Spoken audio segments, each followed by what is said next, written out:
Eh bien, salut à toutes et à tous, ici Baptiste de la chaîne L'Air des Geeks et aujourd'hui, première critique concernant un jeu vidéo, mais ce n'est pas n'importe quel jeu vidéo puisque c'est une exclusivité Sony et j'ai nommé Ratchet & Clank Opération Destruction. Alors pour ceux qui ne connaissent pas, c'est le premier Ratchet & Clank sorti sur PlayStation 3, c'est la suite de la trilogie sur PS2, donc le 1, le 2 et le 3, parce que un 1, un 2 et un 3 ça fait donc une trilogie, c'est bien, vous avez suivi.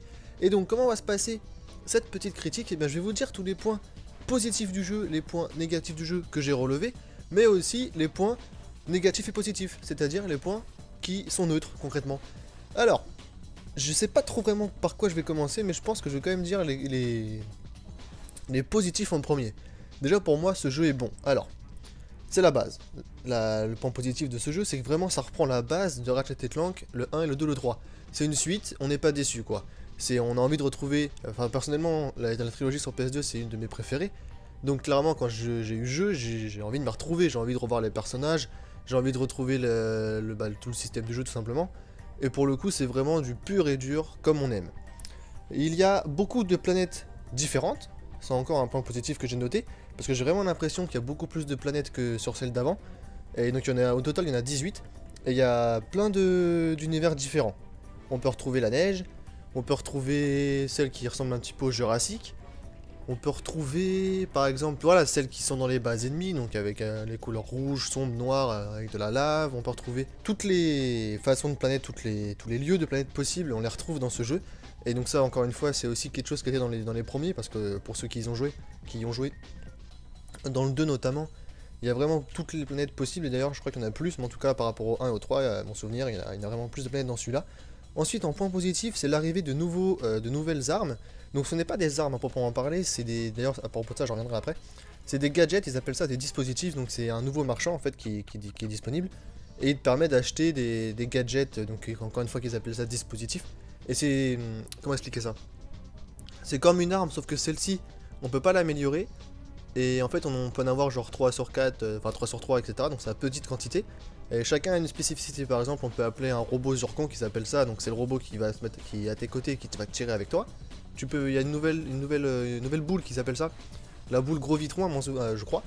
Et au final, tu la lances et ça crée une boule disco et tous les ennemis se mettent à danser. Donc tu peux les tuer tranquillos. Et donc ça c'est une petite nouveauté qui fait plaisir. Personnellement je m'en suis pas beaucoup servi, mais c'est vrai que c'est sympa, c'est un petit plus au jeu. Et c'est ce qui le rend un petit peu plus facile, j'en reviendrai par rapport à ça un petit peu après. Et enfin un dernier point positif, c'est l'humour, hein, toujours présent, l'humour qui est la base de Ratchet. Il est toujours là et ça fait plaisir. Alors ensuite, les points... Allez on va parler desquels? On va parler des points négatifs ou des points... Allez on va se lancer sur les points négatifs. Donc j'ai trouvé qu'il y a extrêmement peu d'armes. Il y en a au total 15. Et quand j'y ai joué, je ne sais pas quoi, je ne sais pas pourquoi, mais vraiment j'ai trouvé le manque d'armes vraiment très présente. Et ce n'est pas tout à fait le manque d'armes qui est aussi choquant, c'est le fait que toutes les armes, j'ai l'impression qu'ils ont tous déjà existé. À part 3-4, je ne saurais plus vous dire laquelle, mais 3-4 armes, je sais que c'est des nouvelles, mais on retrouve le combusteur, on retrouve le lance-grenade, bon ça c'est un classique dans beaucoup de jeux, on retrouve le lance-disque, ça il y en avait déjà avant. On lâche une... ils appellent ça la nuée toxique. Il n'y avait pas la même, mais il y a le même style où on jetait quelque chose au sol et puis ça tuait, enfin ça tirait sur tout le monde. Des tourelles quoi. Ça, et c'est toutes les armes, c'est le même style j'ai l'impression et ça m'a un petit peu déçu. Ensuite, pour ceux qui connaissent ce jeu, le Telt, donc l'arme secrète de Ratchet & Clank, sur celui-ci il est vraiment facile à avoir. Il suffit de trouver des holoplans sur toutes les planètes, enfin quasiment toutes les planètes. Et après, il faut voir le contrebandier. Bon, après, je vous raconte pas le jeu, c'est pas le sujet. Mais il suffit de retrouver quelqu'un et puis vous la donne comme ça. Voilà, vous l'avez. Donc vraiment, je trouve ça un petit peu décevant comparé à la difficulté de ceux d'avant. Enfin, la difficulté, tout est relatif. Hein. Quark, dans ce jeu, il est vraiment inutile. Je trouve, il est lourd, il sert à rien. Et on le voit au début, on le voit vers le milieu et on le voit à la fin dans les cinématiques. Franchement, je vous le dis clairement, j'ai pas compris qu'est-ce qu'il faisait là. Il était juste là pour faire référence à la série, à la saga. Mais voilà, c'est limite, on pouvait s'en passer quoi. Et dernier point vraiment très négatif, c'est que le jeu je trouve il est extrêmement facile.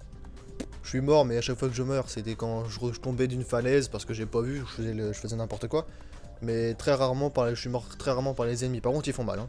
Quand ils te touchent tu perds pas la moitié de ta vie, juste, enfin si, tu perds pas un bout de ta vie, tu perds la moitié direct, hein, c'est hardcore.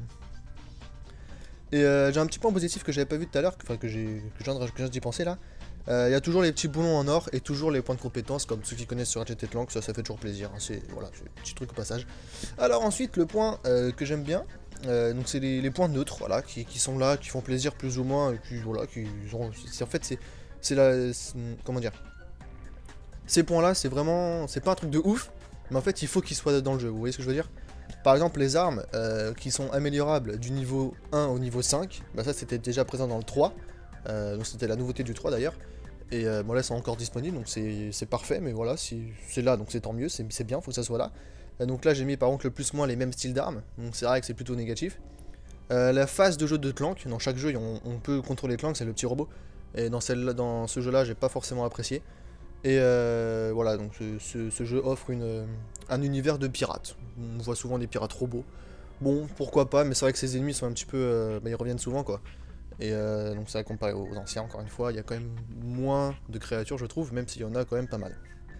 Bah voilà, c'est tout ce que j'avais noté, donc surtout, si ce jeu vous plaît, dites-moi, faites-moi part un petit peu de vos ressentis.